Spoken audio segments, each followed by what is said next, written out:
The first unit of your physical chemistry that is solution. ठीक है जी, तो मैं यहाँ पे सोल्यूशन लिख लेता हूँ और कुछ मोटी मोटी बातें जो आपको ऑलरेडी इसके बारे में पता है वो मैं साथ में लिख देता हूँ। ठीक है, अच्छा पहली इंपॉर्टेंट बात, सोल्यूशन एक होमोजेनस मिक्सचर है। ठीक है, होमोजेनस मिक्सचर जिसमें जो दोनों कंपोनेंट होंगे वो यूनिफॉर्मली डिस्ट्रीब्यूटेड होते हैं और आप अंतर नहीं कर पाते हैं मिक्स करने के बाद कि कौन सा कंपोनेंट कहाँ पे है। सो पहला पॉइंट मैं इसके बारे में लिख देता हूँ जो आपको ऑलरेडी पता, बहुत हल्का सा पॉइंट है। It's a homogeneous mixture. अच्छा एक और इंपॉर्टेंट बात, होमोजेनस मिक्सचर दो या दो से ज़्यादा कंपोनेंट्स का, but those components must be non reacting. This is very important point. ये जो नॉन रिएक्टिंग पॉइंट है ना, दिस इज वेरी इंपॉर्टेंट, क्योंकि अगर रिएक्ट कर जाए तो कंपाउंड बनेगा, फिर तो सोल्यूशन मिक्सचर बनेगा ही नहीं। ठीक है ना, so homogenous mixture of two or more non reacting components, वो कंपोनेंट्स आपस में रिएक्ट नहीं करने चाहिए। अगर आपस में रिएक्ट कर दिया then there is no formation of mixture, then there is formation of a new compound, फिर तो केमिकल रिएक्शन हो जाएगा। अदरवाइज सोल्यूशन के बनने के टाइम पे कोई भी केमिकल रिएक्शन देखने को नहीं मिलता। दो certain sort of interactions are there, hydration is there. ठीक है ना, लेकिन कोई भी तरह का केमिकल रिएक्शन आपको देखने को नहीं मिलता, कोई नई चीज़ नहीं बनेगी। ठीक है, अच्छा दूसरी इंपॉर्टेंट बात, this components are miscible with each other, that is also very important. They should be miscible. अगर मिसिबल ना हो तो फिर भी सोल्यूशन नहीं बनेगा। अगर इमिसिबल हो तो आपको दो डिफरेंट फेजेस अलग दिखेंगे, then it could be suspension और इमल्शन, तो दो अलग दिखने को मिल रहे हैं आपको। ठीक है ना, सो uniform distribution is must. So uniform distribution, components का आपस में यूनिफॉर्म डिस्ट्रीब्यूशन, या दे मस्ट बी मिसिबल, एक दूसरे में मिसिबल होने चाहिए। ठीक है ना, तब जाके आपका सोल्यूशन बनेगा। अच्छा तीसरी इंपॉर्टेंट बात, जो सोल्यूशन आपका बनेगा सर, उस सोल्यूशन में जो सॉल्यूट के पार्टिकल्स होंगे, क्योंकि आपको ये पता है कि सोल्यूशन में हमेशा दो चीज़ें आपको देखने को मिलती हैं, दो बेसिक चीज़ें, एक सॉल्यूट और दूसरा सॉल्वेंट। चाहे आपका दो कंपोनेंट का सोल्यूशन हो, तीन का हो, चार का हो, दोनों चीज़ें हैं, सिर्फ सॉल्यूट और सॉल्वेंट। अच्छा अगर आपका तीन कंपोनेंट सोल्यूशन है सर, उसमें सॉल्यूट बढ़ते जाएंगे, सॉल्वेंट वही रहेगा, सॉल्वेंट चेंज नहीं करता, सॉल्वेंट एक ही होता है। ठीक है, सॉल्यूट आप चेंज कर सकते हो। तो जब सोल्यूशन आप बनाएंगे, सोल्यूशन के टाइम पे सॉल्यूट के पार्टिकल्स के साइजेस का, जो पार्टिकल का जो साइज है वो मैटर करता है, डिपेंड करेगा सॉल्यूशन बन रहा है। अदरवाइज साइज बढ़ जाए तो हो सकता है आपका इमल्शन बन जाए, और बढ़ जाए तो सस्पेंशन बन सकता है। ठीक है, या कोलाइडल सॉल्यूशन की फॉर्मेशन हो सकती है। तो पार्टिकल का साइज जो होगा, particle size it should be less than 1 nanometre. 1 nanometre से कम साइज होना चाहिए, तब जाके सोल्यूशन का फॉर्मेशन होता है, अदरवाइज सोल्यूशन का फॉर्मेशन नहीं होगा। ठीक है जी, अच्छा इसके बाद यही जो सोल्यूशन आपने बनाया, इस सोल्यूशन में कितनी चीजें आपको देखने को मिलेंगी, solute plus solvent, solute or solvent आपको देखने को मिलेगा। अच्छा एक और मजे वाली बात ये होगी कि सर जो सॉल्यूट और सॉल्वेंट या जितनी भी तरह के कंपोनेंट्स आपने मिक्स कर रखे हैं, दो जितना भी एनसीईआरटी पे इन्फॉर्मेशन लिखा है वो बाइनरी सॉल्यूशंस के लिए लिख रखा है। जितने भी सवाल एनसीईआरटी ने बनाए सब के सब बाइनरी सॉल्यूशन पे बनाए। बाइनरी सॉल्यूशन का मतलब सिर्फ सॉल्यूट और सॉल्वेंट, दो कंपोनेंट्स की बात करता है, दो से ज़्यादा की बात जनरली नहीं करता। ठीक है, अब जब सोल्यूशन आप बनाएंगे सोल्यूशन में जो आपके दोनों फेजेस होंगे, किसी भी तरह का फेज हो, सॉलिड लिक्विड गैस किसी भी तरह का फेज हो, सॉल्यूट और सॉल्वेंट का, ठीक है, दो कंपोनेंट्स आपने मिक्स कर रखे हैं, सॉल्यूट मिक्स कर रखा है, सॉल्वेंट मिक्स कर रखा है, उन फेजेस को आपस में डिस्टिंग्विश करना, वो नॉन डिस्टिंग्विशेबल होते हैं, आप अंतर नहीं कर पाते सॉल्यूट कहाँ है सॉल्वेंट कहाँ है। मान लीजिए आपने इथेनॉल ले लिया, इथेनॉल और पानी को मिक्स कर दिया, मिक्स करने के बाद आप ये अंतर नहीं कर पाएंगे कि इसमें सॉल्यूट कहाँ पे था, इसमें दारू कहाँ पे और पानी कहाँ पे, वो अंतर नहीं कर पाएंगे आप। ठीक है, तो फिजिकल डिस्टिंग्विश करना मुश्किल हो जाता है उसके बाद। That is what uniform distribution means. ठीक है ना, so only single phase is present, only single phase is present. जब सोल्यूशन बन गया तो उसके बाद आपको सिर्फ एक सिंगल फेज देखने को मिलेगा, दो या दो से ज्यादा फेजेस देखने को नहीं मिलेंगे। ठीक है ना, एक सिंगल फेज आपको देखने को मिल जाता है। अच्छा उसके बाद एक इंपॉर्टेंट बात और, जब आपका सोल्यूशन बन जाए सर, सोल्यूशन के जो कंपोनेंट्स होते हैं उन कंपोनेंट्स को इजिली सेपरेट किया जा सकता है फिजिकल मेथड्स लगा के, तो कोई दिक्कत नहीं है। बॉयल कर लीजिए आपने, नमक और पानी को मिक्स कर लिया, बॉईल कर लीजिए, पानी इवेपोरेट कर जाएगा, नमक वहीं पर रहेगा। तो फिजिकल मेथड से इनको सेपरेट करना पॉसिबल होता है, एक्सेप्ट एलॉयज। ठीक है, एलॉयज में थोड़ा सा सेपरेशन करना थोड़ा मुश्किल है, फिजिकल मेथड से करना थोड़ा मुश्किल होता है। ठीक है, so they can be separated by, या the components can be separated by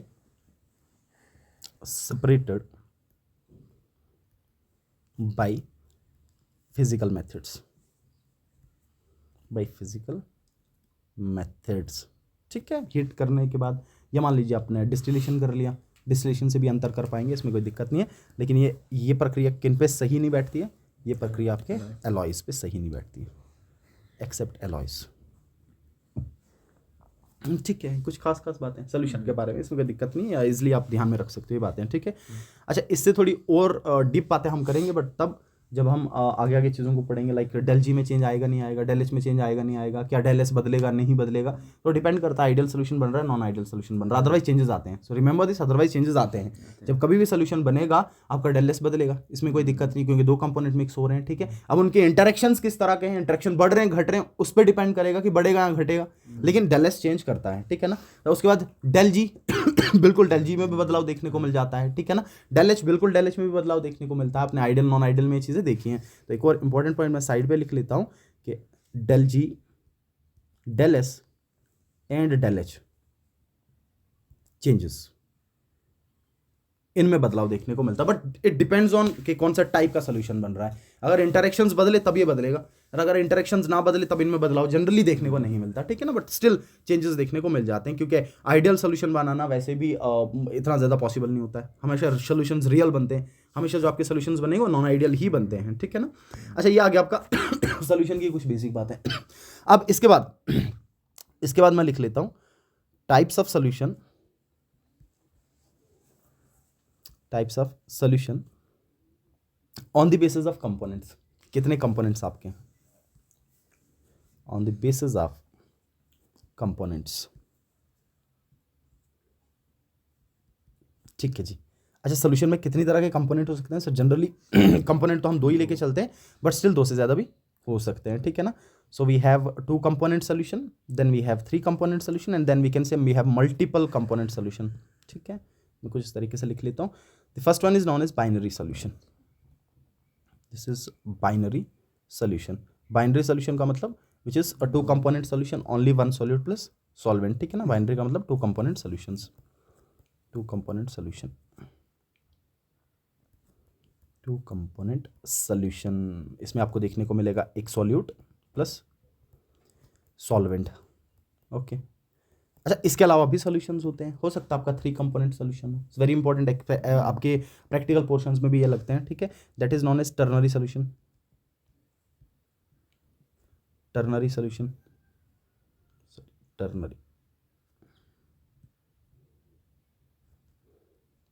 ternary solution, that is 3 component solution, ठीक है जी, 3 कंपोनेंट।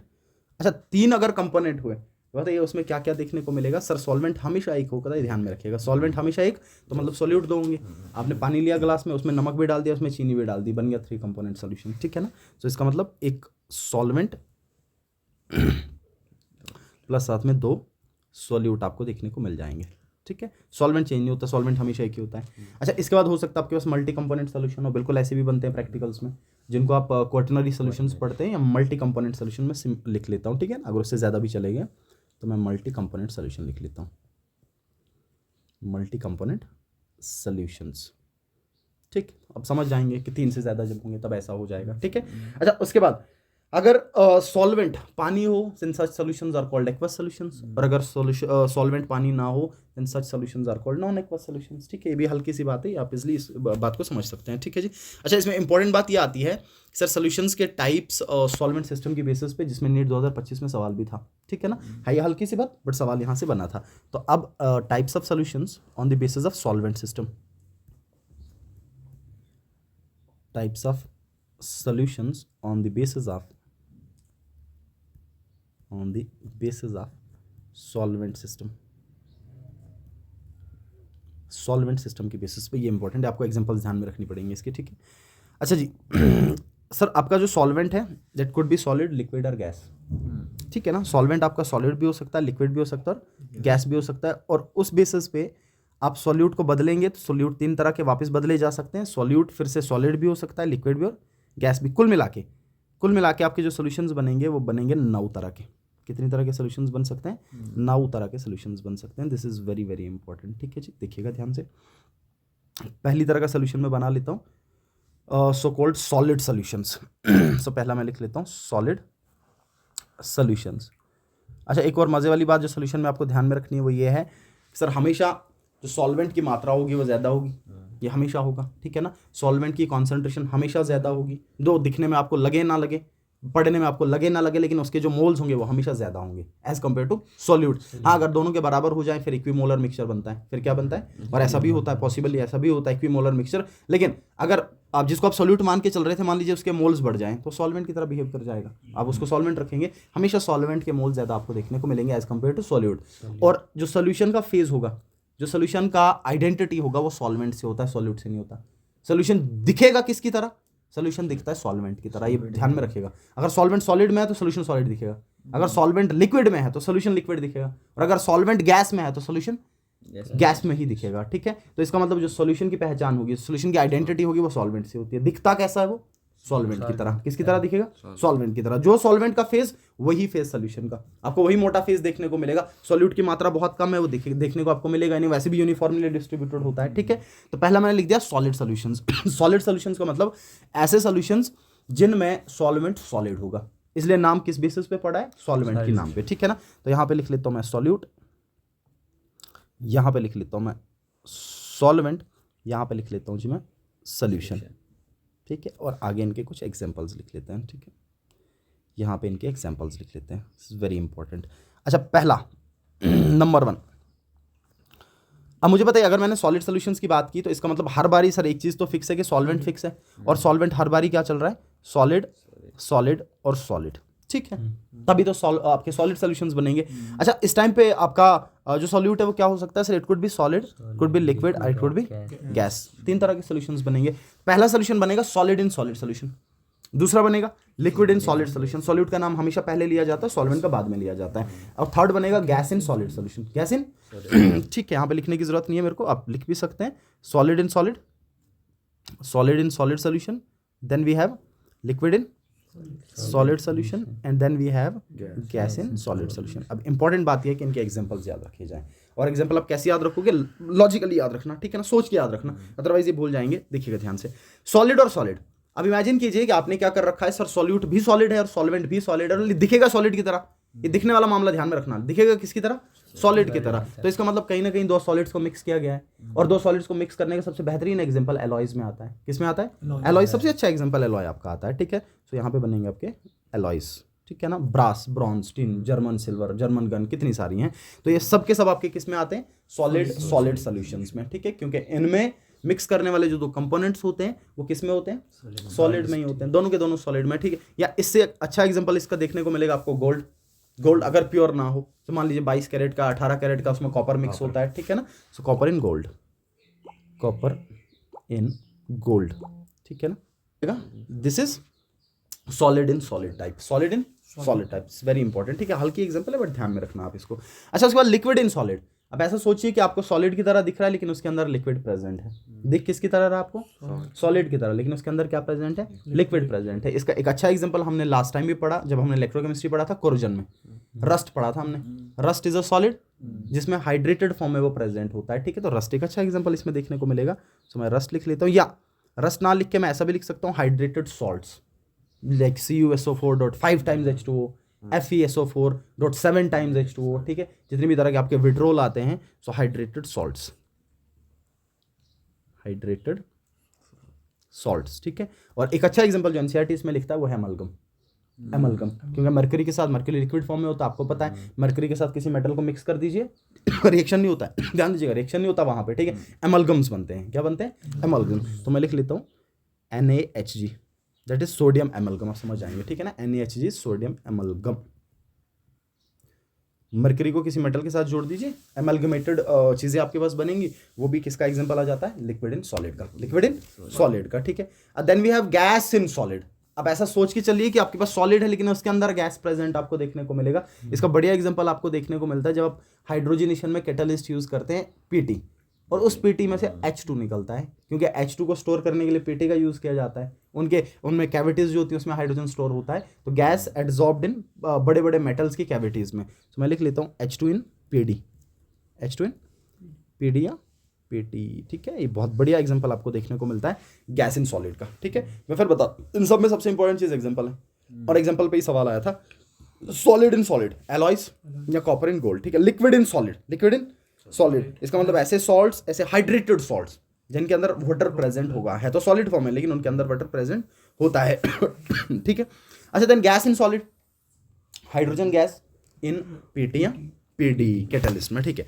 अच्छा दूसरे तरह के सॉल्यूशंस आपके कौन से होंगे, we have liquid solutions, liquid solutions. अच्छा लिक्विड सॉल्यूशंस में खास बात क्या होगी सर, एक बात फिक्स है कि जो सॉल्वेंट है वो हमेशा लिक्विड होगा, तो इसमें भी कितने टाइप्स बनेंगे आपके, 3 टाइप्स, ठीक है। तो जो आपका सॉल्वेंट चल रहा है वो क्या होगा, ऑलवेज लिक्विड लिक्विड लिक्विड, और ये फिर से चेंज करके सॉलिड लिक्विड, तीनों हो सकते हैं। बताइए सोल्यूशन आपको समझ में आ जाएगा। पहला आएगा solid in liquid, then liquid in liquid, then gas in liquid. इसको लिखने की जरूरत नहीं है, आप इसको इजीली बता सकते हैं। अच्छा इनके एग्जांपल जरूरी, और इनके एग्जांपल सबसे इजी, इस वाले के एग्जांपल सबसे इजी आपको देखने को मिल जाएंगे, ठीक है ना, सबसे इजी देखने को मिल जाएंगे। बताइए सॉलिड इन लिक्विड, चीनी डाल दीजिए पानी में, सही है, चीनी डाल दीजिए, नमक डाल दीजिए पानी में, इससे इजी एग्जांपल तो मिल ही नहीं सकता आपको, ठीक है। तो मैं लिख सकता हूँ sugar in water, sugar in water, okay.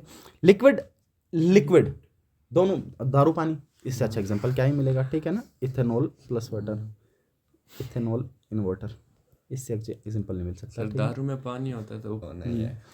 अच्छा gas in liquid, gas in liquid, अब जो भी पानी आपके पास है, समंदर का पानी रख लीजिए, कोई भी पानी, उसके अंदर ऑक्सीजन प्रेजेंट होता ही होता है, ठीक है ना। डिजॉल्व फॉर्म में गैसेस देखने को मिल ही जाते हैं, या एरिएटेड ड्रिंक्स जो आपके हैं, कोल्ड ड्रिंक्स जो हैं उनमें भी देखने को मिलता है, ठीक है ना। मैं लिख लेता हूँ एरिएटेड ड्रिंक्स, एरिएटेड ड्रिंक्स, ठीक है। बहुत हल्के एग्जांपल्स आपको लिक्विड सॉल्यूशंस के देखने को मिलेंगे। गैस सॉल्यूशन ध्यान रखने वाली बात है, उसके एग्जांपल्स बहुत अच्छे आपको देखने को मिलेंगे, ठीक है जी। Then we have gaseous solutions, okay.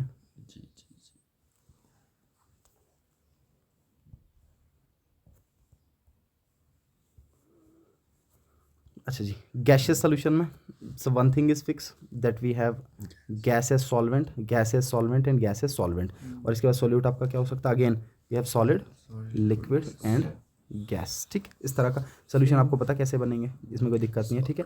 अच्छा सॉलिड इन गैस, आप इसमें ध्यान में रखिएगा, जब सॉलिड इन गैस का एग्जांपल याद रखना है, आप ऐसा सोचिएगा वो सबस्टांस जो सबलिम कर सकते हैं, और सबलिम करने वाले सबस्टांसेस में एक अच्छा नाम नेफ्थलीन का आता है, एक अच्छा नाम कैम्फर का आता है, अच्छा नाम आयोडीन का आता है, ठीक है। ये सारे के सारे इसमें एग्जांपल्स में आ जाते हैं, ये ध्यान में रखने आपको, ठीक है ना। मैं हिंट दे रहा हूँ याद कैसे रखना, अदरवाइज याद नहीं रहता है, समझ में नहीं आता कि कैसे चल रहा है, क्या मैच करूँ मैं, ठीक है। Solid in gas, solid in gas, तो क्या लिख लूंगा मैं, नेफ्थलीन, नेफ्थलीन इन, या नेफ्थलीन बॉल्स, या नेफ्थलीन इन एयर, ठीक है ना। है गैस, नेफ्थलीन दिखेगा नहीं उसके बाद, वो गायब हो जाएगा, ठीक है ना, लेकिन प्रेजेंट होगा। या even particulate matter in air, आपने पोल्यूशन बनाया, पोल्यूशन के बाद कुछ ऐसे सॉलिड पर्टिकुलेट मैटर इन जो गैस में चले गए, सॉलिड फॉर्म में गैस में चले गए, वो भी आपका सोल्यूशन दिखेगा नहीं आपको, आपको गैस ही दिखेगा, सिर्फ एटमॉस्फेयर में दिखता नहीं है, बट है वो solution, so solid in gas आ जाएगा। तो दूसरा मैं लिख लेता हूँ, इसमें बहुत अच्छे एग्जाम्पल्स आपको देखने को मिलते हैं, particulate matter,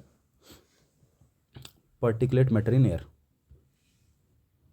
particulate matter in, ऐसा पोल्यूशन जो सॉलिड फॉर्म में, पोल्यूटेंट्स इन सॉलिड फॉर्म, ठीक है। या इसे मैं लिख लेता हूं कैम्फर इन N2 गैस, कैम्फर इन N2 गैस, ये ध्यान में रखिएगा, ठीक है ना। N2 गैस वेरी इंपॉर्टेंट, इसमें मिसिबिलिटी थोड़ी ज्यादा होगी, इसलिए N2 गैस लिखा हुआ है इसने पर्टिकुलरली, कैम्फर इन N2 गैस, कैम्फर इन N2 गैस, बहुत बढ़िया एग्जांपल है इसका, ठीक है।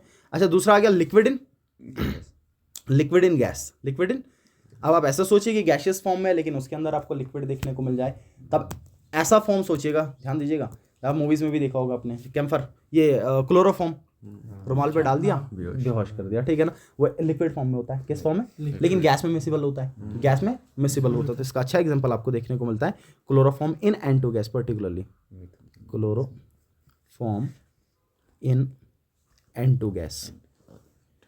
या लिक्विड इन गैस, कोई और एग्जांपल, परफ्यूम्स है, ठीक है ना, जो जितनी भी तरह के परफ्यूम्स है लिक्विड होते हैं, गैस में मिसिबल हो जाते हैं। तो मैं लिख लेता हूँ एरोसोल्स लिख लेते हैं, बट मैं परफ्यूम में लिख लेता हूँ, आप समझ जाओगे,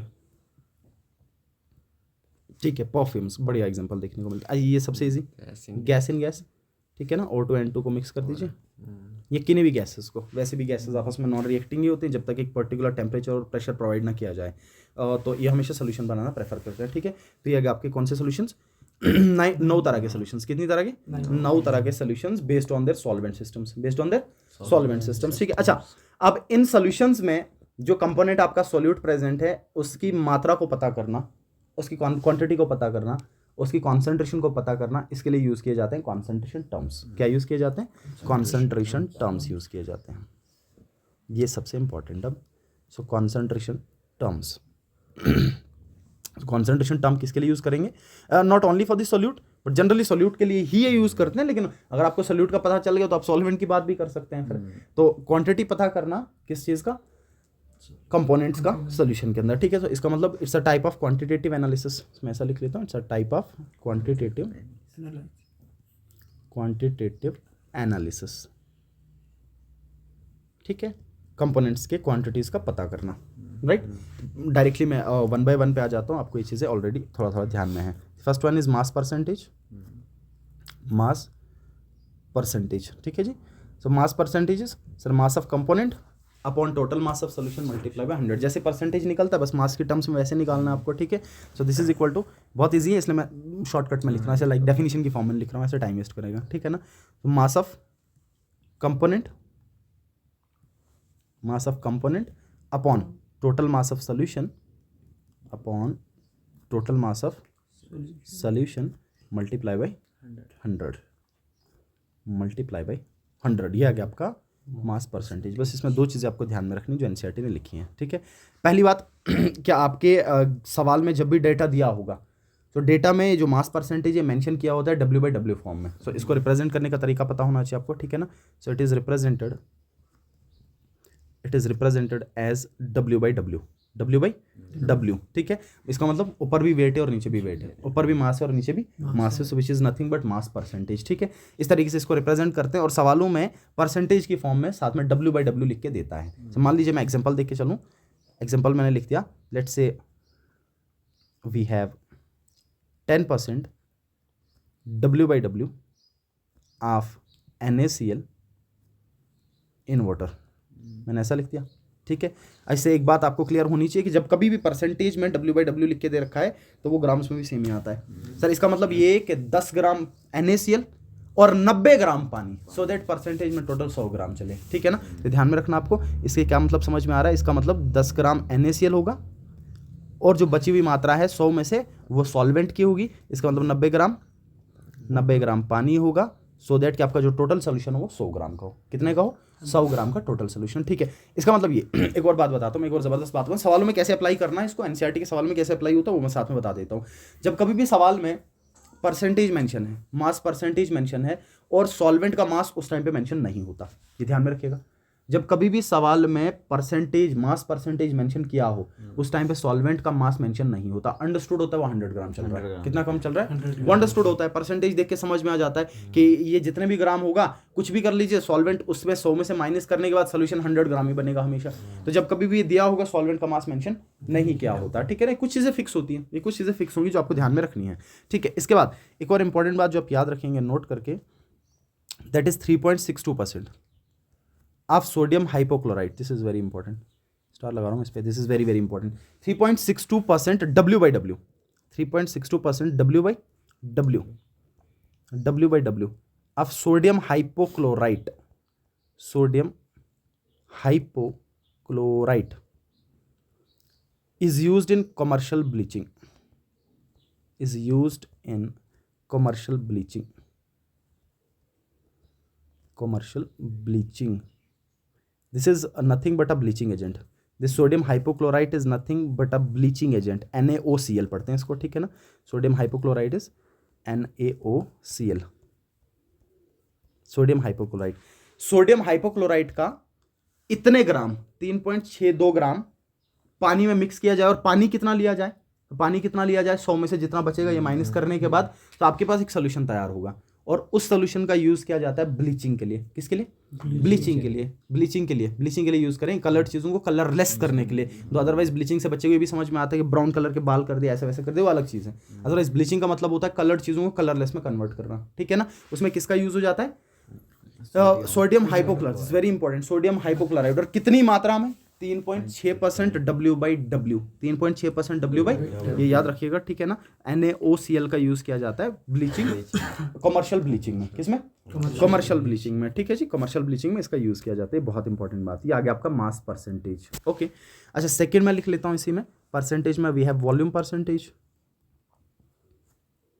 वॉल्यूम परसेंटेज, ठीक है।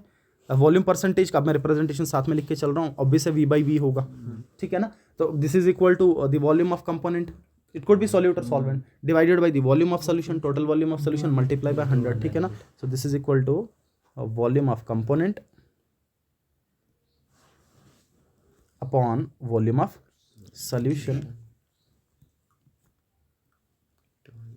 मल्टीप्लाई बाय 100 मल्टीप्लाई बाई 100, ठीक है ना. यह आ जाएगा वॉल्यूम परसेंटेज. वॉल्यूम बिल्कुल सेम बात, अब मैं दोबारा नहीं लिख रहा हूँ, अंडरस्टूड बात है. मान लीजिए अगर मैंने लिख लिया 10% of ethanol V by V of ethanol in water, तो इसका मतलब कि 10 ml इथेनॉल और 90 ml पानी, सो दैट जो सोल्यूशन बना होगा टोटल वो कितने का 100 ml का बना होगा, ठीक है. ये बात आपको ध्यान में आ गई, इसका रिप्रेजेंटेशन भी ध्यान में आ गया. बस एक इंपॉर्टेंट बात मैं यहाँ पे लिख रहा हूँ स्टार लगा के, ठीक है.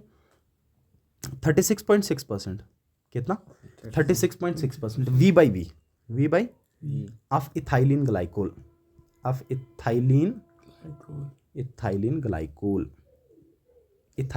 ग्लाइकोल, ठीक है ना, which is nothing but a dihydric alcohol, that is CH2OH and CH2OH. आपको NCERT पे स्टार्टिंग में ही इस पे सवाल देखने को मिल जाते हैं, ठीक है ना.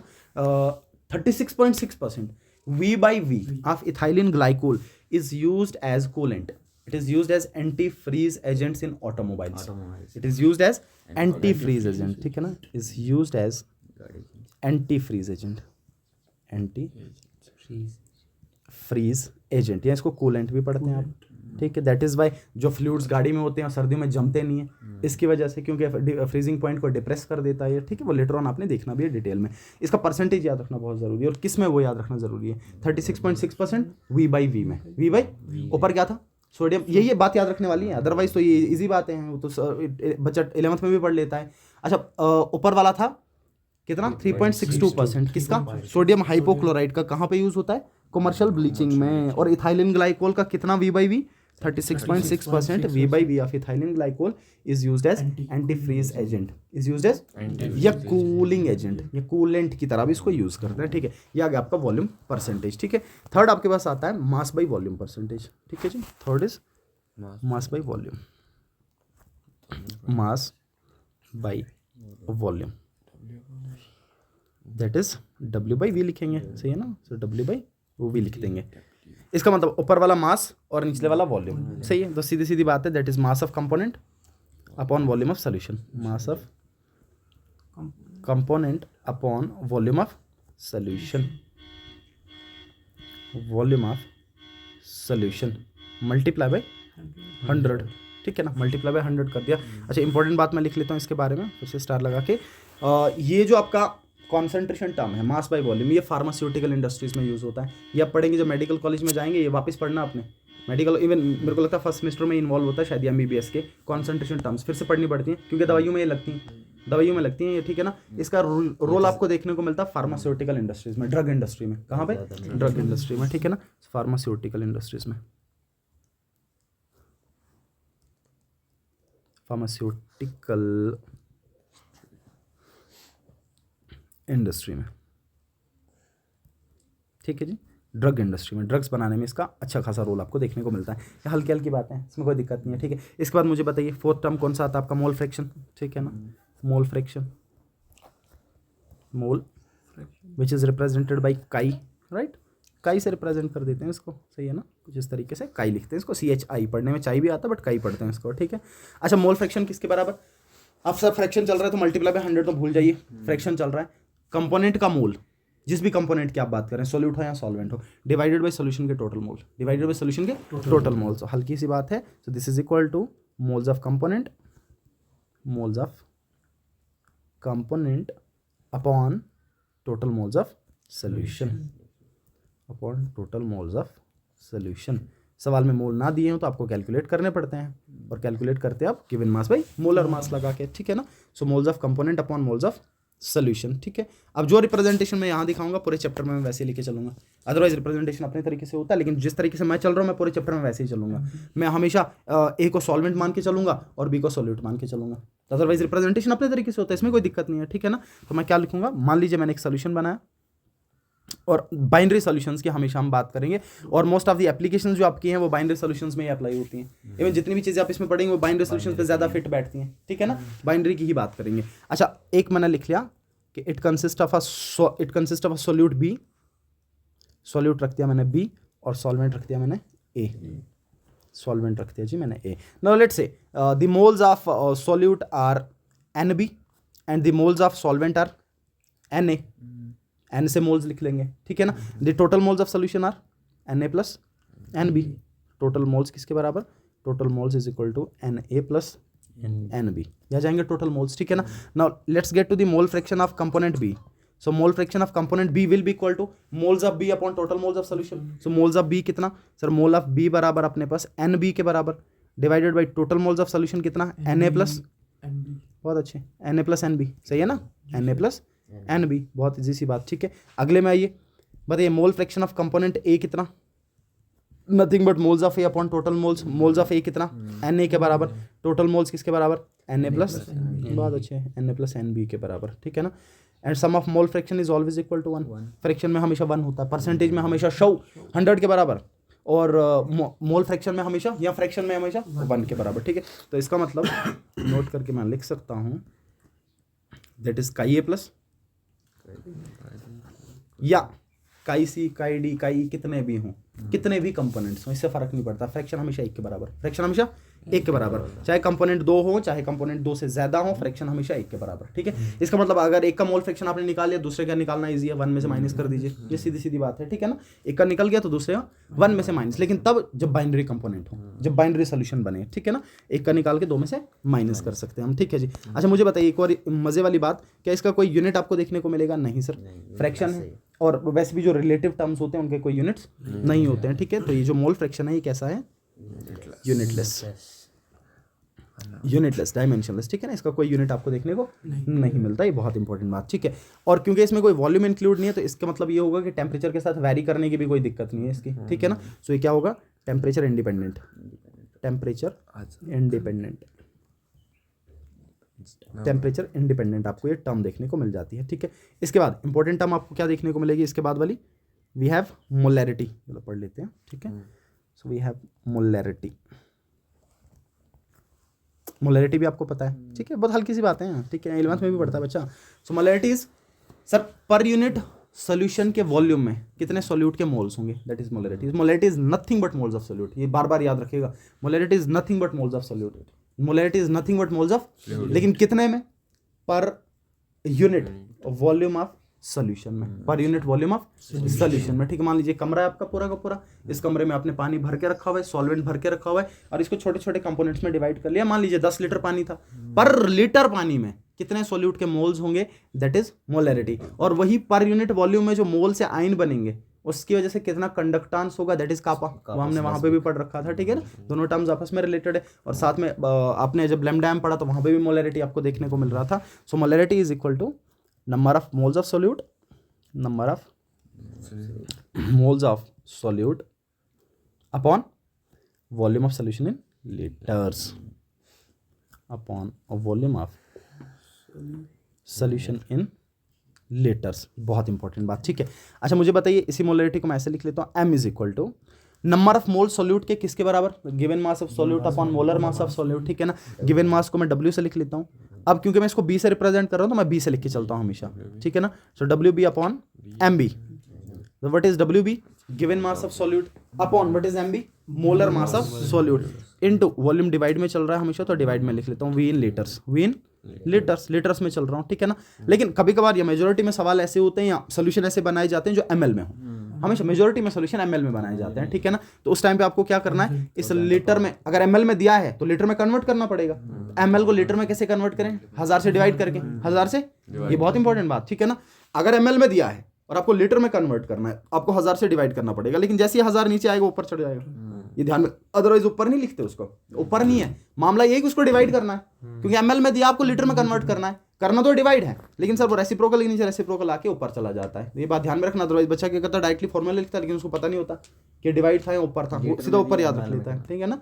अगर आपको ml में दे रखा है, अगर आपको ml में दे रखा है और आपको लीटर में कन्वर्ट करना है तो 1 ml कितने लीटर के बराबर, 1/1000, सही है ना। तो 1000 से डिवाइड करना पड़ता है, तो वो डिवाइड करके ऊपर आ जाता है, डिवाइड करके ऊपर आ जाता है, फिर वो ऊपर चढ़ता है, लेकिन क्योंकि बच्चे को इजी करने के लिए सीधा ऊपर मल्टीप्लाई करवाया जाता है, 1000 से वो उतना याद रख लेता है, लेकिन ध्यान में रखना वो एक्चुअली में यहाँ पे होता है, तो डिवाइड के नीचे डिवाइड करने की वजह से ऊपर आ जाता है, ठीक है ना। तो मैं लिख लेता हूँ if volume is given in ml, या ml को ही मैं cc भी लिखता हूँ, सेंटीमीटर क्यूब, दोनों बातें सेम होती हैं। उस टाइम पे फॉर्मूला क्या बनेगा, molarity is equal to WB upon MB into 1000 upon volume in ml। और जब जैसे आपने 1000 ऊपर लिख लिया, अब ये लीटर में चला जाएगा, यूनिट वही आएगा, यूनिट नहीं बदलेगा, ठीक है ना। बताइए यूनिट क्या आएगा इसका, यूनिट क्या आएगा सर, मोल पर लीटर चल रहा है ना, वही number of moles upon volume, ठीक है। सो यूनिट आ जाएगा मोल पर लीटर। सो मोल लीटर इनवर्स, या इसी को हम लिखते हैं मोलर, कैपिटल M से, मोलर भी इसको लिखा जाता है, ठीक है। ये आ गया पहला फॉर्मूला मोलरिटी का जो आपको लगना है। This is very important formula, ठीक है। अब मैं 4-5 बातें और बता देता हूँ कंटिन्यूटी में, ठीक है।